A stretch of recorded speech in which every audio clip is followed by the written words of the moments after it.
हाय बच्चों, जय हिंद। आज हम लोग इवोल्यूशन को कंटिन्यू फिर से करते हैं। तो आज हम सीखने वाले हैं मिलर्स एक्सपेरिमेंट। तो अब तक हम पढ़ रहे थे कि इवोल्यूशन की थ्योरी मतलब धरती पर जीवन आया। तो धरती पर जीवन आया, इसके क्या क्या प्रमाण हमको मिले, अलग अलग समय पर अलग अलग थ्योरियां दी गई। जैसा कि आपको सबसे पहला थ्योरी बताया गया, थ्योरी ऑफ स्पेशल क्रिएशन। फिर इसके बाद वो रिजेक्ट हुई तो आया थ्योरी ऑफ पैंसपेर्मिया, फिर वो भी रिजेक्ट हो गई। फिर आया कॉस्मोजोइक थ्योरी, फिर वो भी रिजेक्ट हो गई। तो फिर आया थ्योरी ऑफ इटर्निटी, जिसमें स्टडी स्टेट के बारे में बताया गया था, फिर वो भी रिजेक्ट हुआ। तो फिर आया स्पॉन्टेनियस जनरेशन का थ्योरी, वो भी रिजेक्ट हुआ। फिर आपको बताया गया बायोजेनेसिस का थ्योरी, और फिर यह भी रिजेक्ट हुआ। तो न्यू थ्योरी आई केमिकल इवोल्यूशन थ्योरी, जिसको ओपेरिन हेल्डेन थ्योरी के नाम से जानते हैं। यह थ्योरी अब तक की मोस्ट एक्सेप्टेड थ्योरी है। तो इसको कहते हैं मोर आर लेस एक्सेप्टेड थ्योरी। लेकिन ये भी थ्योरी कोअसर्वेट्स के मॉडल पर काटी जा चुकी है। अब हमारे पास इससे बेटर और कोई थ्योरी नहीं है। इन फ्यूचर कोई अलग कोई दूसरे साइंटिस्ट नई थ्योरी इस इवोल्यूशन पर दे सकता है। तो हम लोग बात करेंगे केमिकल इवोल्यूशन थ्योरी। तो केमिकल इवोल्यूशन थ्योरी में ओपेरिन और हेल्डेन नाम के साइंटिस्ट ने जो बातें बताई, तो मिलर्स नाम के एक साइंटिस्ट थे, एसल मिलर जिसको कहते हैं। तो मिलर्स एक साइंटिस्ट थे। तो मिलर्स ने इस बात को एक्सपेरिमेंटली प्रूफ किया कि भाई केमिकल इवोल्यूशन थ्योरी में ओपेरिन और हेल्डेन ने जो बताया है वो बात सही है। या जो चीजें उन्होंने बताया था उसको लेबोरेटरी में इन्होंने जो है प्रमाणित कर दिया एक्सपेरिमेंट करके। तो मिलर्स ने कैसे एक्सपेरिमेंट किया इस बात को सीखेंगे। तो हम लोग सबसे पहले बात करेंगे मिलर्स। तो मिलर्स की बात करें तो मिलर्स एक साइंटिस्ट है। मिलर्स की अगर हम बात करें तो मिलर्स एक साइंटिस्ट है। तो मिलर्स यह एक साइंटिस्ट और हैं जिनका नाम है यूरे होलार्ड। तो यूरे एक साइंटिस्ट है। तो इस एक्सपेरिमेंट को यूरे मिलर एक्सपेरिमेंट के नाम से भी जानते हैं, जिसको हम कहते हैं यूरे मिलर एक्सपेरिमेंट। तो यूरे एक साइंटिस्ट है जो कि मिलर्स के टीचर हैं। तो यूरे इज द टीचर और the guide of the millers. तो मिलर्स ने जो एक्सपेरिमेंट किया यूरे के अंडर में ही किया था। यूरे होलार्ड उनका पूरा नाम है। तो यह एक्सपेरिमेंट, अगर हम इस एक्सपेरिमेंट की बात करें तो इस एक्सपेरिमेंट में क्या बताया गया, मिलर्स ने इस एक्सपेरिमेंट में किस चीज को प्रूव किया, केमिकल इवोल्यूशन थ्योरी। तो एक्सपेरिमेंट में बताया गया केमिकल इवोल्यूशन थ्योरी को एक्सपेरिमेंटली प्रूव किया गया। ओपेरिन हेल्डेन के द्वारा जो थ्योरी दिया गया था, तो उस थ्योरी को एक्सपेरिमेंटली इस एक्सपेरिमेंट के माध्यम से प्रूफ किया गया। तो अगर हम मिलर्स की बात करें तो मिलर्स ने इस एक्सपेरिमेंट को डार्क प्लेस पे किया, डार्क कंडीशन में किया। और यह एक्सपेरिमेंट कहां किया गया था, शिकागो यूनिवर्सिटी में। तो शिकागो यूनिवर्सिटी में मिलर्स ने इस एक्सपेरिमेंट को किया अंडर द किसके गाइडेंस में, यूरे होलार्ड नाम के साइंटिस्ट के गाइडेंस में। शिकागो यूनिवर्सिटी में डार्क प्लेस पर, अंधेरी जगह पर इस एक्सपेरिमेंट को किया। तो अंधेरी जगह पर या डार्क प्लेस पर क्यों करने की आवश्यकता हो गई, तो इमेजिन कीजिए जब यूनिवर्स बन रहा था, यह ब्रह्मांड जब बन रहा था, तो क्या लाइट था, नहीं था। ब्रह्मांड बनने के बाद ही सन आया है, सन का निर्माण हुआ है तो लाइट हुआ है। तो विस्फोट हुआ तो ब्रह्मांड या यूनिवर्स के फॉर्मेशन के समय हम जानते हैं कॉस्मिक मटेरियल में विस्फोट हुआ, तो जो बिग बैंग थ्योरी के नाम से जाना जाता है। तो उस समय लाइट नहीं था, इन्वायरमेंट रिड्यूसिंग टाइप का था, मतलब टेम्परेचर बहुत ज्यादा हॉट था। तो आंधी तूफान चलते थे, स्टॉर्म चलते थे, लाइटनिंग होती थी, थंडरिंग होती थी ना। तो यूनिवर्स बनते समय या अर्थ बनने के टाइम पर इन्वायरमेंट कैसा था, रिड्यूसिंग था। इन्वायरमेंट में स्टॉर्म होता था, मतलब तूफान, बहुत तेजी से तूफानी हवाएं चलती, तूफान चलता था। लाइटनिंग, बिजली गिरती थी। वोल्केनिक इरप्शन होता था, मतलब ज्वालामुखी फटते थे जल्दी जल्दी करके। और बहुत सारे ऐसे कंडीशन थे। तो वो अर्थ या यूनिवर्स फॉर्मेशन के समय इन्वायरमेंट का जो कंडीशन था, वही कंडीशन लेबोरेटरी में मिलर्स ने रखा और फिर इसके बाद जीवन की उत्पत्ति के बारे में प्रूव कर दिया कि नहीं, केमिकल इवोल्यूशन थ्योरी में जो बात बताई गई है वो बातें सही है। तो जो है इन्होंने एक्सपेरिमेंट को करने के लिए एक एपरेटस यूज किया था। उस एपरेटस का नाम था स्पार्क डिस्चार्ज एपरेटस। तो यह क्वेश्चन यहां पे पूछा जाता है कि मिलर्स ने किस एपरेटस में, मतलब किस एपरेटस में एक्सपेरिमेंट किया था, तो उसका नाम था स्पार्क डिस्चार्ज एपरेटस। दूसरा क्वेश्चन यहां पूछा जाता है, कहता है कि स्पार्क डिस्चार्ज एपरेटस में एक इलेक्ट्रोड का हम यूज करते हैं, वह इलेक्ट्रोड किसका बना होता है? तो इलेक्ट्रोड, जिस इलेक्ट्रोड का यूज करते हैं तो वह इलेक्ट्रोड टंगस्टन का बना होता है। टंगस्टन का बना हुआ इलेक्ट्रोड इन्होंने यूज किया था। इन्होंने एक्सपेरिमेंट कितने टेम्परेचर पर किया था? 800 डिग्री सेल्सियस टेम्परेचर। तो उस समय यूनिवर्स बनते समय इन्वायरमेंट का टेम्परेचर बहुत ज्यादा था, इसीलिए इन्होंने ज्यादा टेम्परेचर लेकर के यह एक्सपेरिमेंट किया। तो लगभग 800 डिग्री सेल्सियस टेम्परेचर इन्होंने लिया था। एनसीईआरटी ने यह बात लिखा है कि 800 डिग्री सेल्सियस टेम्परेचर पर मिलर्स ने एक्सपेरिमेंट किया था। तो टेम्परेचर जो यूज किया था 800 डिग्री सेल्सियस टेम्परेचर। इस इलेक्ट्रोड के सहायता से इन्होंने स्पार्क डिस्चार्ज कराया था। जैसे इन्वायरमेंट में बिजली चमकती है, उसी तरह से इन्होंने फ्लास्क के अंदर स्पार्क डिस्चार्ज कराया था। तो मिलर्स ने यह एक्सपेरिमेंट लगभग 18 दिन तक किया, मतलब 18 दिन के बाद यह रिजल्ट पता चला। तो मतलब आप कह सकते हो ड्यूरेशन, तो एक्सपेरिमेंट का ड्यूरेशन जो है 18 डेज है ना, 18 डेज, 18 दिन के बाद मिलर्स ने रिजल्ट पाया। तो इन्होंने क्या क्या रॉ मटेरियल यूज किया था, तो आप याद रखेंगे कौन कौन सा कंपोनेंट यूज किया। तो याद रखेंगे वहम, तो वहम याद रखेंगे। W फॉर होता है वहम, तो W फॉर होता है वाटर वेपर, इन्होंने वाटर वेपर को लिया था। और क्या लिया? हाइड्रोजन, H फॉर हाइड्रोजन, और A फॉर अमोनिया, और M फॉर मीथेन। तो इनके जो है कंपोनेंट को यूज किया। तो हम याद रखेंगे, हम मतलब हाइड्रोजन, अमोनिया और मीथेन। तो इन्होंने हाइड्रोजन, अमोनिया और मीथेन का जो अनुपात लिया, किस अनुपात में यूज किया था? 2:1:1, मतलब दो molecule of the hydrogen, 1 molecule of the ammonia and 2 molecule of the methane. तो ये रेशियो बड़ा इंपॉर्टेंट है, तो इस रेशियो को आप याद रखेंगे, है ना। हाइड्रोजन, अमोनिया और मीथेन का रेशियो 2:1:2 होता है। ये नीट में पूछा जा चुका है। जब एक्सपेरिमेंट परफॉर्म किया, 18 दिन तक मिलर्स देखते रह गए बेचारे, है ना, देखते रह गए अब क्या हो रहा है।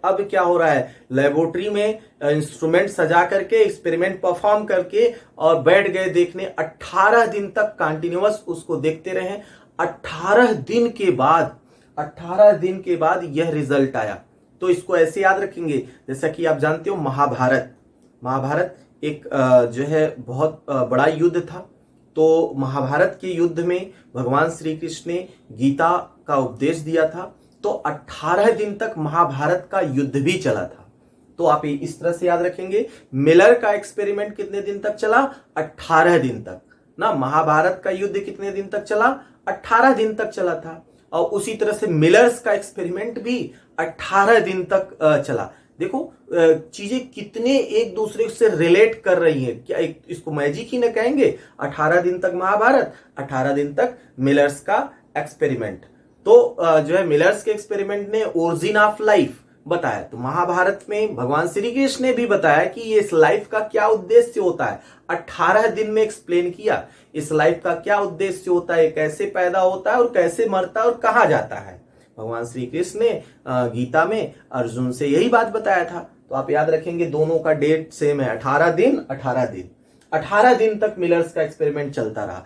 18 दिन के बाद महाभारत के युद्ध में सब कोई मर गया, केवल बचा कौन? ना, बचा कौन 18 दिन के बाद? वही 5 पांडव और भगवान श्री कृष्ण, और इस अभिमन्यु का एक पुत्र जिसको जो है बाद में राजा परीक्षित के नाम से जानते हैं। अच्छा, अब जरा देखो मैजिक तो देखो ना, जो है अभिमन्यु की जो पत्नी थी उनके गर्भ में ही जो है उनके बच्चे को मार डाला गया, लेकिन भगवान श्री कृष्ण ने उसको जिंदा किया गर्भ में ही। तो वो राजा परीक्षित अपने माँ के गर्भ से ही संघर्ष करते आ रहे हैं, मतलब जो है इसीलिए उनका नाम परीक्षित भी रखा गया था। उन्होंने जीवन की परीक्षा गर्भ, मतलब संसार में आने से पहले ही गर्भ में ही परीक्षा दे डाला, इसीलिए भगवान श्री कृष्ण ने उनका नाम परीक्षित भी रखा था। तो जो है आगे हम बात करते हैं। उसी तरह से 18 दिन के बाद जो मिलर्स ने देखा, क्या देखा? तो जो कंपोनेंट, जो प्रोडक्ट बना, रिजल्ट जो मिला, तो उसको चेक किया, उसमें देखा कि पॉलीसैकेराइड्स मिला, इसके अलावा फैटी एसिड भी मिला, कुछ फैटी एसिड, पॉलीसैकेराइड्स आप कह सकते हैं, फैटी एसिड जो है फैटी एसिड मिला, फैटी एसिड, और क्या मिला? Amino acids. तो इस तरह से जैसे ही मिलर्स ने अमीनो एसिड्स को देखा, और ये बात प्रूफ हो जाती है कि भाई लाइफ की ओरिजिन जो केमिकल इवोल्यूशन में बताई गई है वो बिल्कुल करेक्ट है, क्योंकि अमीनो एसिड अगर एक बार बना तो अमीनो एसिड से प्रोटीन बन जाएगा, और प्रोटीन बना तो हम जान जाएंगे कि उसी से तो लाइफ बना है, क्योंकि हर ऑर्गेनिज्म, हर इंडिविजुअल की बॉडी प्रोटीन से ही बनी है, हर लिविंग थिंग्स की बॉडी प्रोटीन से ही बनी है। तो इस तरह से ना एक प्रमाण मिल जाता है कि अमीनो एसिड के बन जाने से एक प्रमाण मिल जाता है कि लाइफ की ओरिजिन पहले नॉन लिविंग थिंग से हुई, फिर लिविंग थिंग से हुई, तो जो कि केमिकल इवोल्यूशन थ्योरी में बताया गया था। तो मिलर्स ने क्या देखा? पॉलीसैकेराइड, फैटी एसिड देखा, और क्या देखा? अमीनो एसिड्स देखा। अमीनो एसिड्स में पहली बार फर्स्ट स्टेप में जो अमीनो एसिड बना, कौन सा अमीनो एसिड बना था? तो अमीनो एसिड फॉर्म, मिलर्स ने चेक किया कौन सा अमीनो एसिड बना, तो ये 3 अमीनो एसिड जिसको हम नाम से जानेंगे गा, GAA, गा मतलब गा, या इसको ऐसे पढ़ ले आग, AAG, आग के नाम से जान सकते हैं, चाहे कह सकते हैं गा। तो क्या गा? गाना गा, है ना, गा मतलब गाना गाओ, है ना, गा मतलब गाना गा। तो गा बनला, तो गा में का होला, जरा देखल जाई ना। G फॉर होता है ग्लाइसिन, तो कौन सा amino acid? Glycine amino acid. A का मतलब होता है एलानीन, और A का मतलब होता है स्पार्टिक एसिड, है ना। तो इस तरह से ये 3 अमीनो एसिड बने, कौन से? ग्लाइसिन, एलानीन और एस्पार्टिक एसिड। अब यहां पे एक क्वेश्चन आता है, कहता है कि मिलर्स के एक्सपेरिमेंट में कौन सा अमीनो एसिड नहीं बना? तो 20 अमीनो एसिड होते हैं ना, तो कौन सा अमीनो एसिड मिलर्स के एक्सपेरिमेंट के दौरान नहीं बना? तो कौन सा नहीं बना? तो हम याद रखेंगे ग्लूटामिक एसिड। तो ग्लूटामिक एसिड मिलर्स के एक्सपेरिमेंट में नहीं बना था, तो ये बात याद रखेंगे, ये बहुत इंपॉर्टेंट है। ये क्वेश्चन पूछा जा चुका है कि मिलर्स के एक्सपेरिमेंट में कौन सा अमीनो एसिड नहीं बनता है, तो कौन सा? ग्लूटामिक एसिड का फॉर्मेशन नहीं हुआ, या ग्लूटामिक एसिड नहीं बना। तो मिलर्स का यह एक्सपेरिमेंट था, आप याद रखेंगे इसको, ये बिल्कुल एकदम जो है एक्सट्रैक्टिव है। यहां से एग्जाम में कई क्वेश्चन लगभग पूछे जा चुके हैं। तो अब हम देखते हैं मिलर्स ने जो स्पार्क डिस्चार्ज एपरेटस यूज किया था वो कैसा है, कैसे काम करता है। तो रिजल्ट, एक्सपेरिमेंट का जो रिजल्ट था, तो रिजल्ट कहां पे पब्लिश किया? एक बुक है जिसका नाम है प्लैनेट। तो प्लैनेट नाम के बुक में यह रिजल्ट पब्लिश किया गया। प्लैनेट नाम के बुक में रिजल्ट को पब्लिश किया गया, मतलब ये एक्सपेरिमेंट, मतलब glutamic acid, alanine, aspartic acid, glycine, alanine और एस्पार्टिक एसिड, फैटी एसिड या पॉलीसैकेराइड्स, जो इसका रिजल्ट आया था मिलर्स का, वो रिजल्ट कहां पे लिखा गया? प्लैनेट नाम के बुक में। और इस किताब को यूरे होलार्ड नाम के साइंटिस्ट ने लिखे थे, है ना। और यूरे होलार्ड कौन है? टीचर ऑफ मिलर, मिलर्स के गाइड थे, तो टीचर ऑफ मिलर्स। तो यही इंस्ट्रूमेंट जो है, यही है स्पार्क डिस्चार्ज एपरेटस। इसी इंस्ट्रूमेंट को हम कहते हैं स्पार्क डिस्चार्ज एपरेटस। तो यह एक फ्लास्क है, यह एक फ्लास्क है, तो इस फ्लास्क में, ये एक फ्लास्क है और इस फ्लास्क में आप देखें, इस फ्लास्क में मिलर्स ने प्रोडक्ट को लिया, क्या क्या लिया, सॉरी रॉ मटेरियल क्या लिया, मीथेन लिया है ना, अमोनिया लिया और वाटर वेपर लिया और हाइड्रोजन लिया। हाइड्रोजन को ले लिया, इसमें डाल दिया और डालने के बाद यह इलेक्ट्रोड है, टंगस्टन का बना हुआ इलेक्ट्रोड। तो इलेक्ट्रोड को ऐसे आपस में सटाया, जब यह इलेक्ट्रोडवा सटल, आपस में जैसे ही सटल तो ये भड़क गई है ना। इलेक्ट्रोड जब आपस में सट गया तो ये भड़क गया, मतलब तेजी से इसमें चिंगारी निकलना शुरू हुआ, मतलब लाइट प्रोड्यूस करना हुआ, मतलब स्पार्क जनरेट हो गया। जैसे आप दो जो है तार हो, वायर हो, जिसमें बिजली जा रही हो, तो बिजली के दोनों तार को ऐसे जब सटाएंगे तो बहुत तेजी से जो है लाइट प्रोड्यूस होगा ना, स्पार्क डिस्चार्ज होगा ना। तो उसी तरह से इलेक्ट्रोड को सटाया तो स्पार्क डिस्चार्ज होने लगा। तो इसी स्पार्क के कारण ये सारे जो है एलिमेंट आपस में रिएक्शन करना शुरू किए। जिस समय, जैसे ऐसे यूनिवर्स बनते समय भी हुआ था, जैसे ही स्पार्क डिस्चार्ज हुआ बड़े तेजी से, तो क्या हुआ, जो कंपोनेंट, जो एलिमेंट थे उस समय एटॉमिक फॉर्म में, वो रिएक्ट करके मॉलिक्यूल्स बनाए। जैसा कि आपको केमिकल इवोल्यूशन थ्योरी में पूरा एक्सप्लेन किया गया था, कैसे कैसे 1 by 1 कैसे बना है। एटम से मॉलिक्यूल बना, उससे कॉम्प्लेक्स मॉलिक्यूल बना, फाइनली जाकर के न्यूक्लियोटाइड बना, जो है प्रोटीन बना, पॉलीसेकेराइड्स बन गया। तो स्पार्क डिस्चार्ज कराएंगे तो ये आपस में रिएक्ट करना शुरू किए और ये रिएक्शन 18 दिन तक चलता रहा, महाभारत की युद्ध की तरह।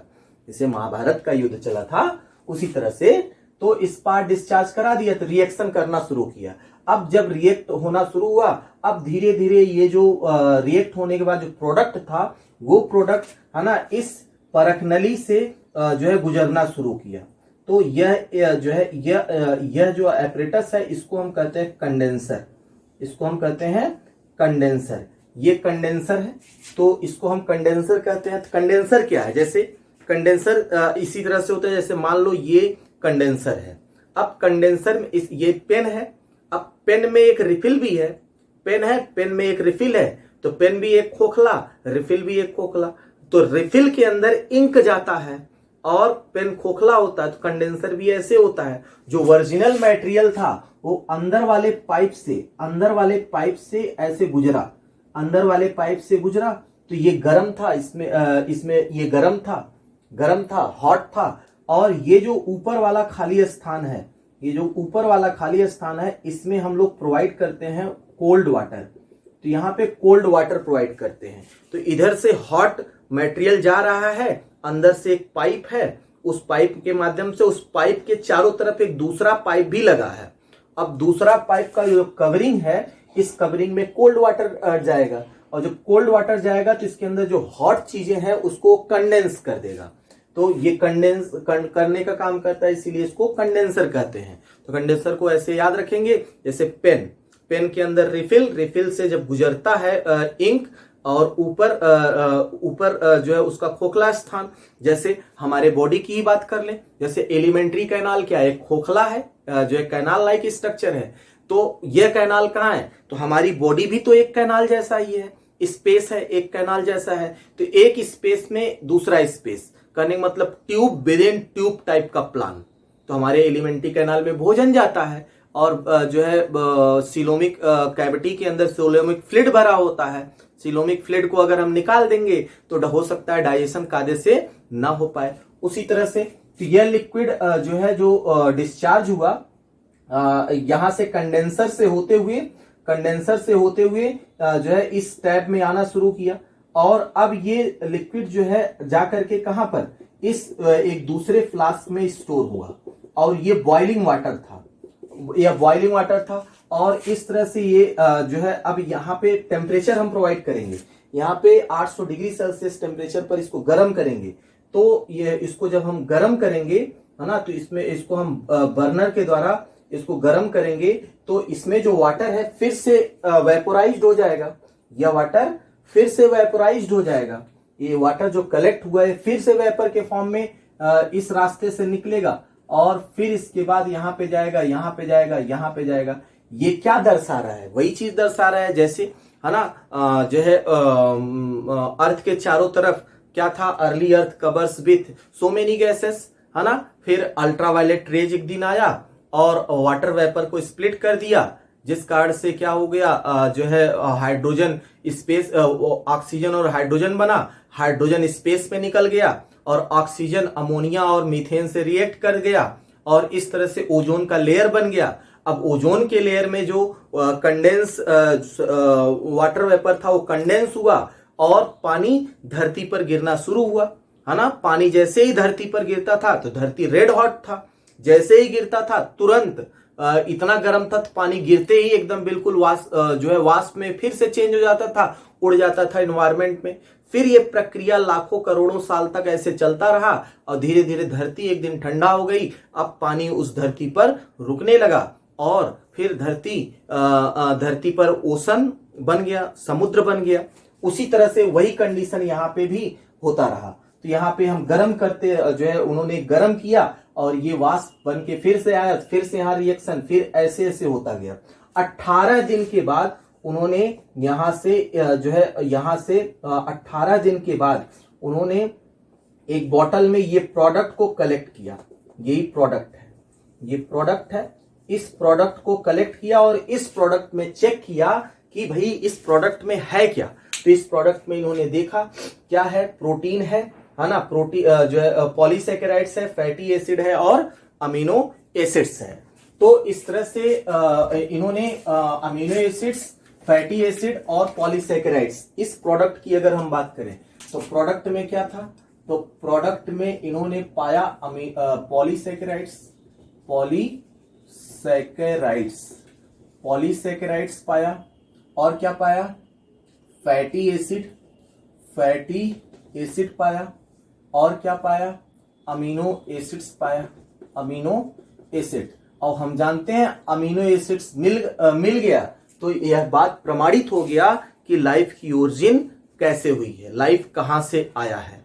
अच्छा, तो जिस तरह से केमिकल इवोल्यूशन थ्योरी में बताया गया था, सारी चीजें जो कंडीशन हो रही थी वो पानी के अंदर हो रही थी। धरती पर जो पानी था जिसको प्रीबायोटिक सूप कहते हैं, तो प्रीबायोटिक सूप या हॉट डाइल्यूट सूप के अंदर जो कोअसर्वेट्स बना और कोअसर्वेट्स से ही पहला सेल बना जिसको प्रोबायोन्ट या ई बायोन्ट कहते हैं।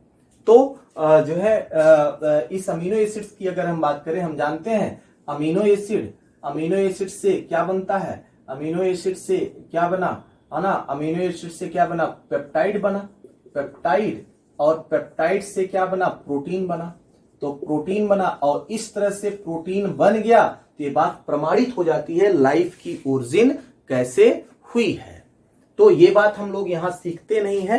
तो अब एक टॉपिक यहां पे हम और सीख लेते हैं। जैसा कि केमिकल इवोल्यूशन थ्योरी में बताया गया था कि कोअसर्वेट्स के बारे में, कोअसर्वेट्स के बारे में बताया गया था, उसके बारे में थोड़ा सा हम सीख लेते हैं। तो कोअसर्वेट्स क्या चीज है या किस चिड़िया का नाम है, कोअसर्वेट्स या माइक्रोस्फीयर। तो हम कोअसर्वेट्स की बात करते हैं, कोअसर्वेट्स।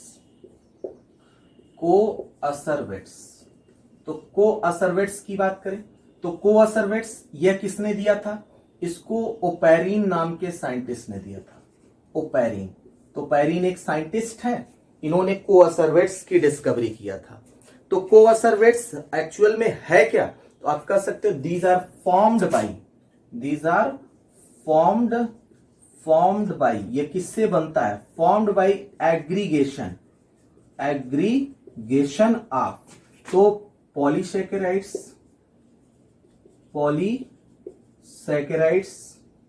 Protein, polysaccharides and protein.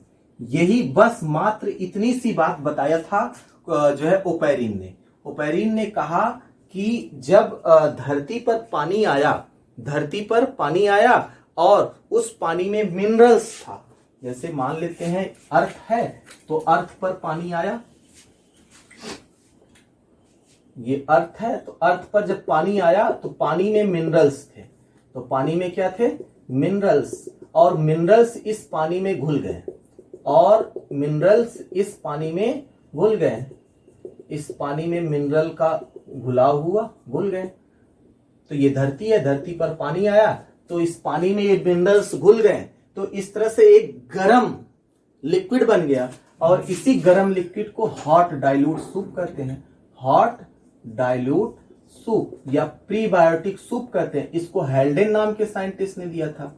हेल्डेन, तो हेल्डेन एक साइंटिस्ट है, उन्होंने इसके बारे में बताया था। अब इसी हॉट डाइल्यूट सूप में कुछ दिन के बाद देखा गया इस तरह से स्पॉट बनने लगे, इस तरह से बुल्ले बनने लगे, स्पॉट। यही स्पॉट जो है इसी को कहते हैं कोअसरवेट्स। तो this is called as the coacervates. तो इसको हम नाम देते हैं कोअसरवेट्स। और इस बात को बताया था किसने? ओपेरिन ने बताया था। तो ओपेरिन ने कहा कि कोअसरवेट्स जो है यह पॉलीसैकेराइड्स और प्रोटीन का बना है। तो ये एक स्ट्रक्चर है, इसमें पॉलीसैकेराइड्स और प्रोटीन है। तो अगर पॉलीसैकेराइड्स और प्रोटीन होगा तो क्या यह रेप्लिकेट कर पाएगा? स्वयं से यह रेप्लिकेट कर पाएगा? तो बिल्कुल नहीं। तो सेल्फ रेप्लिकेटिंग नहीं होगा, मतलब यह स्वयं से रेप्लिकेट नहीं कर पाएगा। तो इसी मॉडल पर, यहीं पर कोअसरवेट्स के मॉडल पर यह थ्योरी कट जाती है, लेकिन हमारे पास इससे बेटर कोई थ्योरी नहीं है। तो हम कह सकते हैं तो कोअसरवेट्स क्या है? यह एक कोलाइडल एग्रीगेट्स है और इसमें ऑस्मोटिक प्रॉपर्टी होती है। Osmotic properties. तो कोअसरवेट्स हैविंग द ऑस्मोटिक प्रॉपर्टी, इस लाइन का क्या मतलब है? ऑस्मोटिक प्रॉपर्टी का मतलब क्या है? अब जरा देखिए, ये जो कोअसरवेट्स है ये बना किसका है? पॉलीसैकेराइड्स और प्रोटीन का बना है, कहने मतलब सल्यूट का। तो भैया अगर ये सल्यूट इसमें ज्यादा है तो ये पानी पिएगा ना। तो भाई इसमें चीनी ज्यादा है तो इसको प्यास लगेगा, और ये प्यास जो है प्यास लगा, अपन प्यास कैसे बुझाएगा ना? तो ये अपना प्यास कैसे बुझाएगा? पानी पी करके। तो ये इसमें पानी पीने की क्षमता होती है, मतलब ये पानी को डकार जाएगा, घोट जाएगा। इसलिए कहते हैं इस कोअसरवेट्स में ऑस्मोटिक प्रॉपर्टी होती है। तो आप कह सकते हैं कोअसरवेट्स जो होता है ये सेल्फ रेप्लिकेटिंग नहीं होगा। Not self replicating. ये बात बाद में पता चला है ना। किसने पता लगाया? एक और साइंटिस्ट थे जिनका नाम था सिडनी फॉक्स। तो सिडनी फॉक्स एक साइंटिस्ट थे, इन्होंने एक्सपेरिमेंट किया लैब में ना, कि देखे जो है एक्सपेरिमेंट किया और देखा कि ये पॉलीसैकेराइड्स और प्रोटीन का बना है कि नहीं, पॉलीसैकेराइड्स और प्रोटीन का बना है कि नहीं। तो इन्होंने क्या पता लगाया? कहा कि जो कोअसरवेट्स होता है, ये कोअसरवेट्स है। तो कोअसरवेट्स में क्या क्या है? प्रोटीन है, पॉलीसैकेराइड्स है, प्रोटीन है, और क्या है? पॉलीसैकेराइड्स है, और इन्होंने एक चीज यहां पे और ऐड किया, कहा कि यहां पर इन दोनों के अलावा एक लिपिड्स का लेयर होगा। ये लिपिड्स का लेयर होगा, ये होगा लिपिड्स। तो लिपिड्स का लेयर है, तो इसके चारों तरफ एक लिपिड्स का लेयर होगा। तो लिपिड्स का लेयर होने के कारण ही ये रेप्लिकेट कर पाएगा। तो इसको इन्होंने नाम दिया था माइक्रोस्फीयर। तो माइक्रोस्फीयर सेल्फ रेप्लिकेटिंग होता है। तो सेल्फ रेप्लिकेटिंग क्यों होता है? क्योंकि यहाँ पे लिपिड्स का बाइलेयर होता है, इसलिए सेल्फ रेप्लिकेटिंग होता है। क्योंकि सेल में तो लिपिड्स होता है, जब तक लिपिड्स नहीं तो सेल नहीं। तो आप इस तरह से कह सकते हैं कि मिलर्स ने कैसे एक्सपेरिमेंट किया। इस वीडियो में बस इतना ही। थैंक यू, टेक केयर, जय हिंद।